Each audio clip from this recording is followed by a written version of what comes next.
Mr. Henderson, Part 2, Chapter 4, God's Delight. Ah, the anticipation of the summer rains. The thick, dense air, hot and humid, the dewdrops of perspiration sitting heavily upon the skin. A northern cardinal sings a merry tune as she prepares for this solstice shower. A flash of lightning, a crash of thunder, a peaceful song of nature interrupted. Toward the skies our gaze is drawn, captivated by the gathering of savage clouds. An unnerving storm is rallying its troops, seeking to oppress the alluring grace of a setting sun. This tapestry of heaven woven with rich reds and blazing golds, slowly succumbing to the mayhem. The onset of a ferocious gale come to destroy peace. Strange, there is much beauty in this battle. These gods must take great delight in this symphony of chaos. Traveling over mountains and across vast plains, here a great charge festers. War. A war in the heavens and a war on the horizon. This blood-red sunset sets the scene as mortals battle for supremacy. Humanity torn between here and there. They fight for what is right and what is left. All that is left is suffering. This petty strife has existed since the dawning of mankind, and centuries have taught us there is nothing kind about men. Fools. Pathetic children squabbling over table scraps. Can they not see that they are toys, mere flesh puppets awaiting some lesser being to pull their strings, their fate resting in the hands of some unknown cretin? But what can one do? We can surrender. Hand oneself over to Providence. On bended knee, bow down and give sacrifice. From the edge of shadow and dream, journey past the vengeance and revenge. Forget the trivial quarrels of men and escape this burning hell on earth.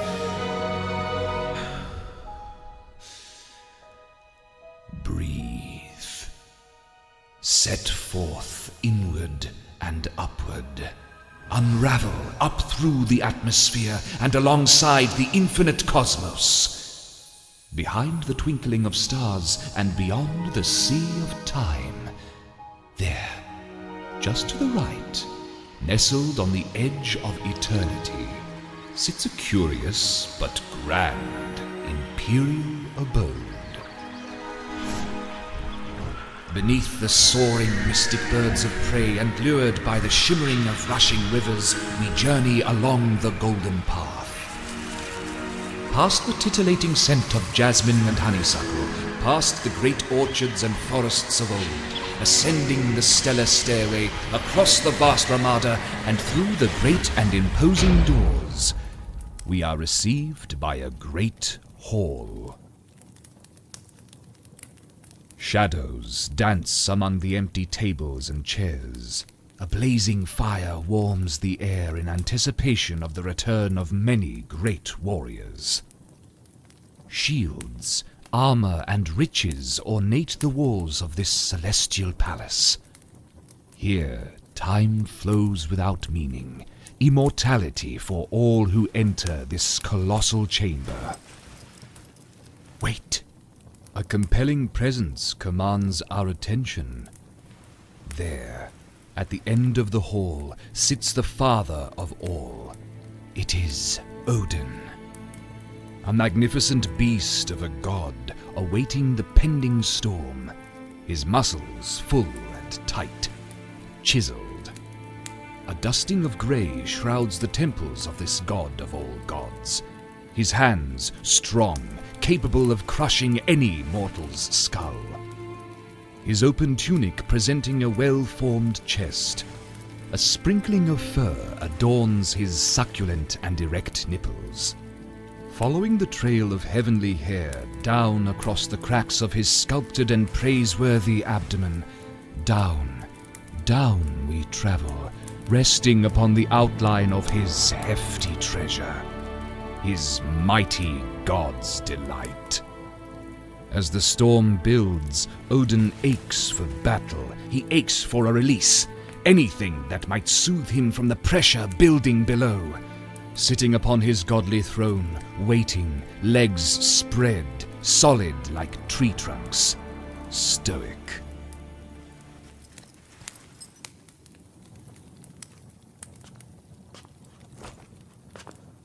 Footsteps.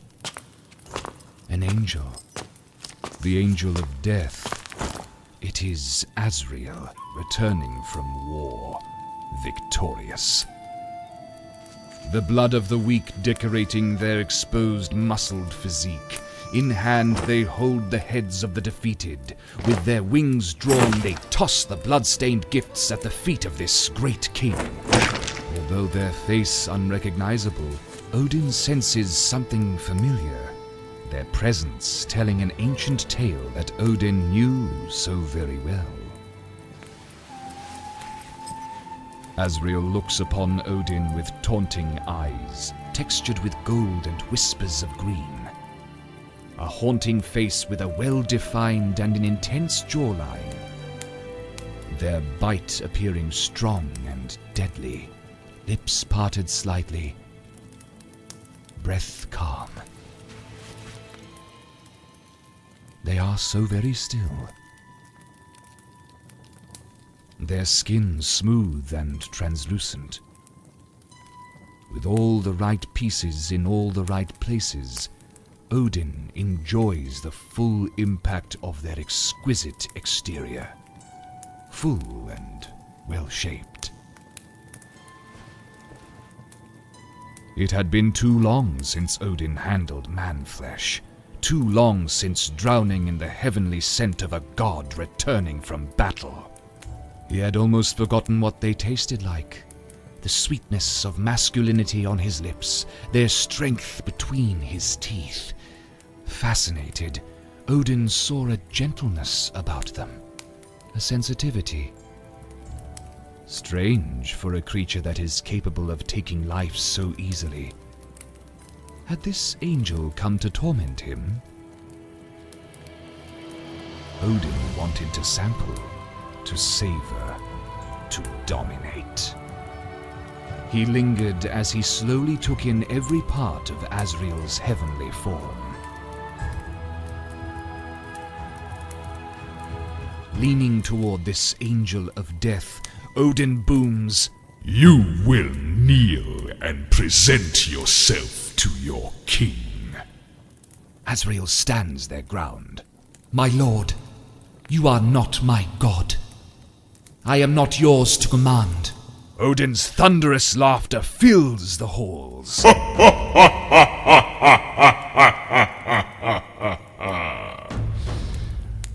So, you have come to torment me.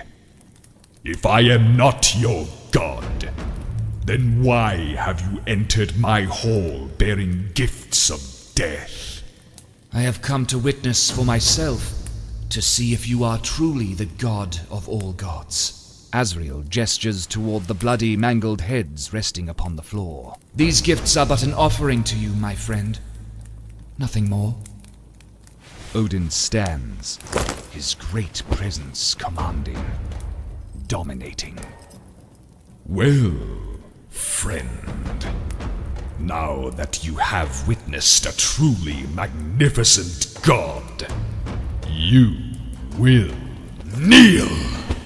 Later, Odin would want to learn more about this mysterious guest, but for now he will sample upon his new companion, pulling Azriel close, hand around neck, the smell of pride strong.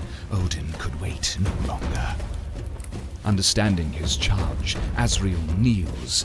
Ah, yes, Odin's mighty treasure. Azriel did not care much for earthly riches, but this unyielding and hefty god's delight was tempting.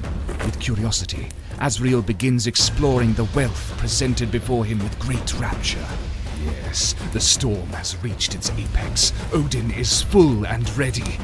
breath against neck, teeth against flesh, all his strength, all his brute force.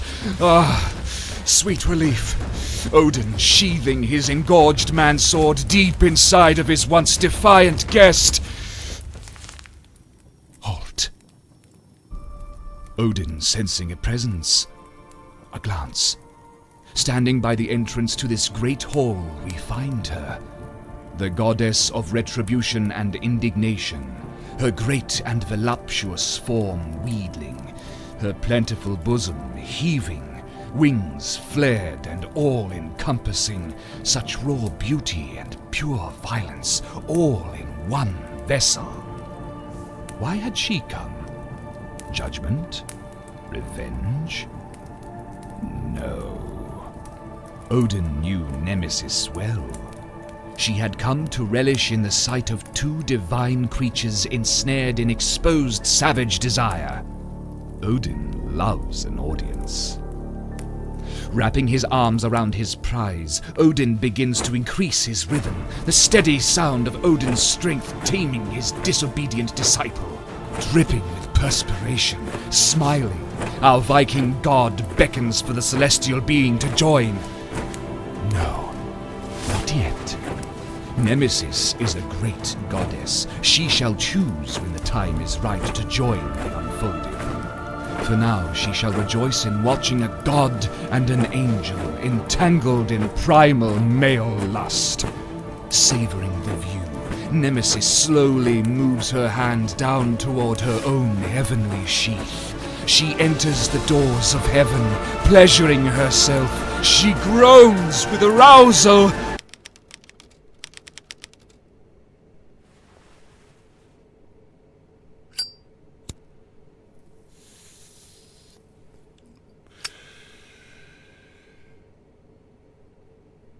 Adjusting his bifocals, Mr. Henderson hesitates. He questions his work.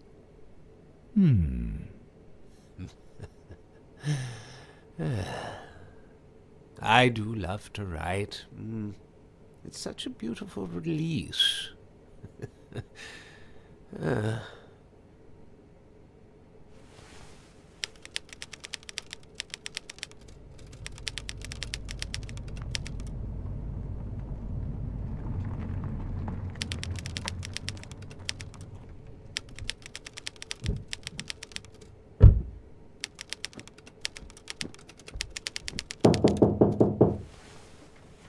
Lucy? Lucy? You get that, darling? Who the devil could that be?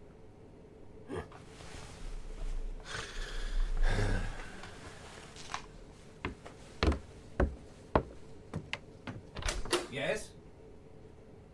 What? Oh. Yes, of course. Come in, officer. Yes.